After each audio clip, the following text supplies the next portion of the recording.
So in this chapter, we are going to study about multiple catch blocks.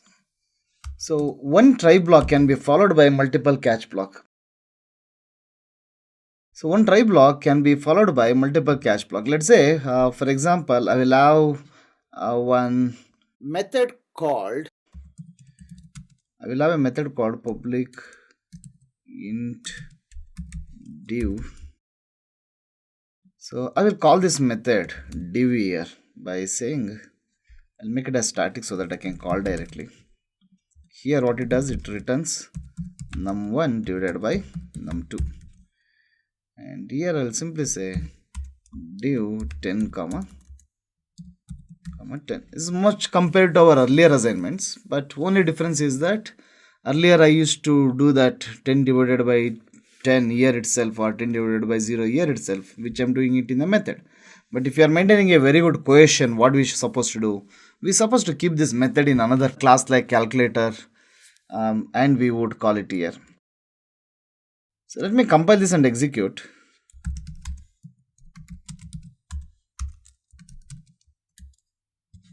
Try without catch. We need to. So we cannot have a try block without catch block. A try block should be followed by catch or finally. Again, I explain that later. Let's have one catch block here. So what type of exception would come if there is a problem here? Instead of 10, if it was given 0, in that case arithmetic exception would come, isn't it? So let's catch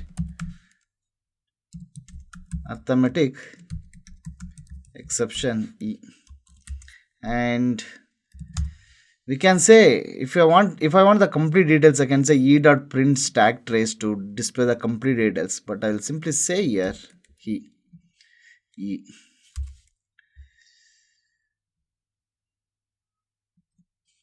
Oh, sorry, small mistakes. Java. Yes. So we're getting a divided by 0, and since exception is handled and it is going further with the remaining statements. Now I will try to print the contents of array, basically the array of, let's say, 6 item, but the size of the array is 3 and the index value ranges from 0, 1, 2, from 0 to 2. But anything if you say 3, 4, 5, 6, 7, or even if you say minus 1, 2, 3 for array of minus 1 to 3, then you would get an what? Array index out of bounds exception. Now if I try to compile and execute,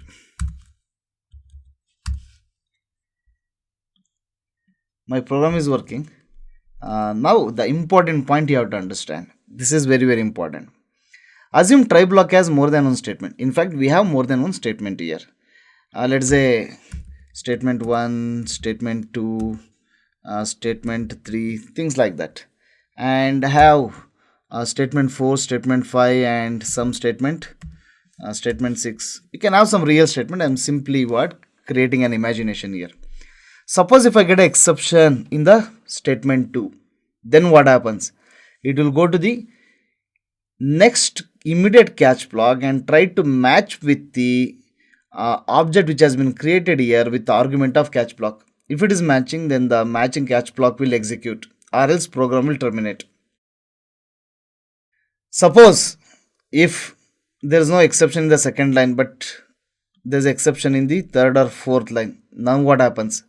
The remaining statements after the fourth statement are ignored by Java virtual machine. The control will straight away go to immediate catch block, and JVM will try to match the instance which is created here with the immediate catch block. If it is matching, only then the body of catch will execute, or else program, if there is no appropriate catch block, program will terminate. Is it clear? Get the point? Let me repeat again. If there is an exception in, let's say, statement 2 in the try block, all the remaining statements of try blocks are ignored, then the control will go to the next immediate catch block and JVM will try to match the instance which is created there with the argument of catch block. If it is matching, then the body of catch will execute, or else program will terminate. So the exception is coming in this line itself. This guy will never get a turn to execute. So let's assume user will enter 10 for the second number and will pass 10 as an input to div method. So in this case, what happens? There is no exception, obviously. So the next statement will execute. In this statement, now we can see that one, we are intentionally what? Simulating an array index out of bounds exception. Since no appropriate catch block is present, program will terminate. Let me compile this and execute. Array index out of bounds exception, for the index value 6, it is going out of its index, and I display this information about that exception, followed by there are remaining statements, but they are not getting executed. Why they are not getting executed? So there is an exception, array index out of bounds exception with the index value 6. And what is happening? The remaining statements are not getting executed because program is getting terminated in this line. The reason is because there is no matching catch block. So what happens now? We can resolve this by adding one more catch block. Catch, I'll say array index out of bounds exception E. You might have a small confusion here. Can I give a name E again like this? See, you have to understand this one. This is one block and this is one block. So whatever you declare inside this block is local to that block, and whatever you declare inside this block, this is local to that block. Okay. Now again I will do the same here. I'll simply say E. So now what happens? Program will not terminate. The reason is because there's appropriate catch block exists, followed by the most statements are getting executed. The remaining statements are getting executed. Again, to understand the flow, the try block start executing the contents of try block. It will execute 1, 2, 3. Assume there are no exceptions. Now div statement 4, there is no exception. Statement 5 as an exception, that is array index bounds exception. Now what happens? The control, listen to this, this is important. The control will go to the immediate catch block. First, in this statement, an instance of array index out of bounds exception is created with a string representation of that object has been stored with this data.